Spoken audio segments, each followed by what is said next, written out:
আমাদের কর্মের ফল তো এটাই পাওয়ার ছিল। গত জন্মে হয়তো কোনো পুণ্য করেছিলাম আমি, সেই জন্যেই শ্রীরামের দর্শন হয়ে গেল। অন্যথা এমন অদ্ভুত ন্যায় দেখতেই পেতাম না। অর্থাৎ কি এমন করলেন শ্রীরাম? আপনার অপরাধ শুনেছি আমি, আর এখন সময় শাস্তির। কিন্তু তার আগে আমি আপনার কাছে ক্ষমা প্রার্থনা করছি। অযোধ্যা নরেশ আপনার কাছে আন্তরিকভাবে ক্ষমা প্রার্থনা করছি। না না মহারাজ, অনেক বড় পাপ করেছি আমি। এখন আপনি ক্ষমা চেয়ে সেই পাপের বোঝা আর বাড়াবেন না। এই সংসারে জন্মানো প্রতিটি প্রাণীর স্নেহ, করুণা এবং সহানুভূতির অধিকার রয়েছে। তোমাকে দেখে আমার মনে হচ্ছে তুমি কখনো তোমার জীবনে করুণা পাওনি, আর না তো কেউ কখনো তোমাকে সঠিক রাস্তা দেখিয়েছে। আর অযোধ্যা নরেশ হিসেবে যদি আমার প্রজার থেকে তার অধিকার কেড়ে নেওয়া হয়, তাহলে তার জন্য দায়ী আমি হব।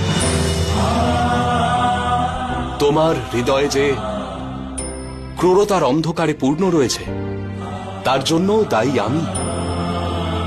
না তো আমি আমার প্রজাদের মানবিক করে তুলতে পেরেছি, না দিতে পেরেছি নৈতিক ধারণা। তাই অপরাধী কেবল তুমি নও, আমিও।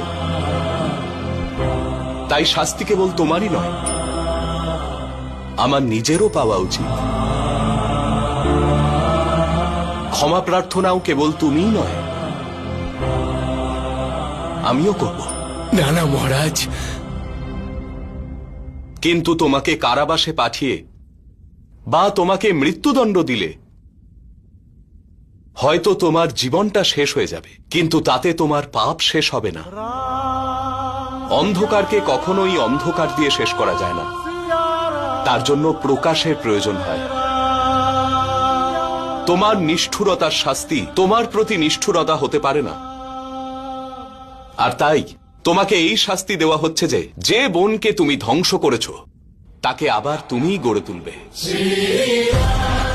যে বনের পশুদের তোমরা ভক্ষণ করেছো, এখন তোমরা তাদেরই রক্ষা করবে।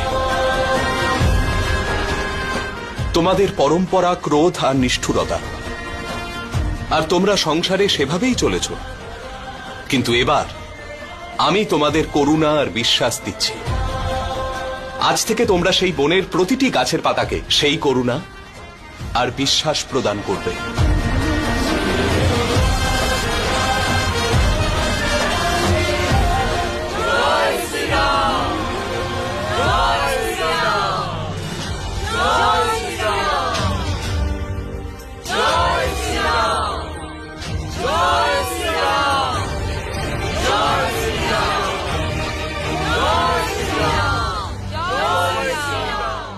শুনেছিলাম ন্যায় পাপীদের সমাপ্ত করে দেয়। আজ দেখলাম পাপকে সমাপ্ত করতে ন্যায়ের রাস্তাও নেওয়া যায়। এখন থেকে তোমার জীবনের প্রতিটা মুহূর্ত এই বনের সুরক্ষা তোমাকেই করতে হবে দেবধর।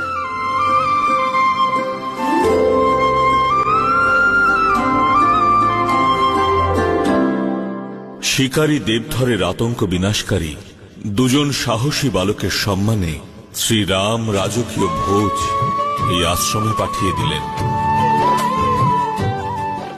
বলো অযোধ্যা নরেশ শ্রীরামচন্দ্রের জয়।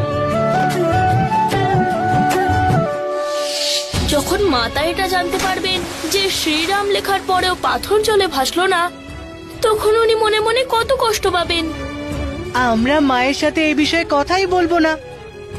যদি শ্রীরামের ওপর ওনার আস্থা থাকে তাহলে তা কেন ভঙ্গ করব? অযোধ্যা নরেশ শ্রীরামচন্দ্রের জয়। অযোধ্যা নরেশ শ্রীরামচন্দ্রের জয়। শ্রীরামচন্দ্রের শ্রীরামচন্দ্রের। লবকুশ, তোমরা ভোজন করতে এখনো যাওনি কেন? শুধু আজ একটু যেতে ইচ্ছা করছে না।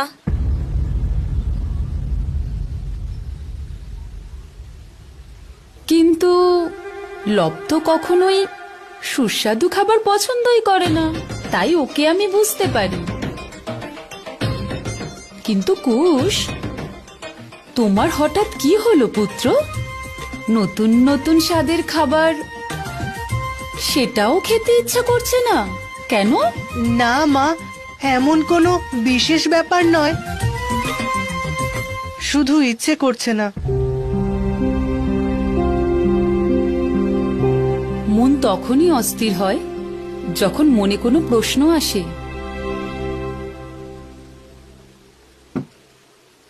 তোমরা দুজন আমার কাছে কিছু লুকোচ্ছ, বলো।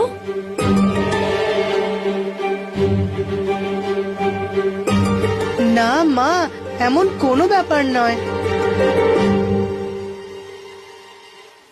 লব, তুমি বলো।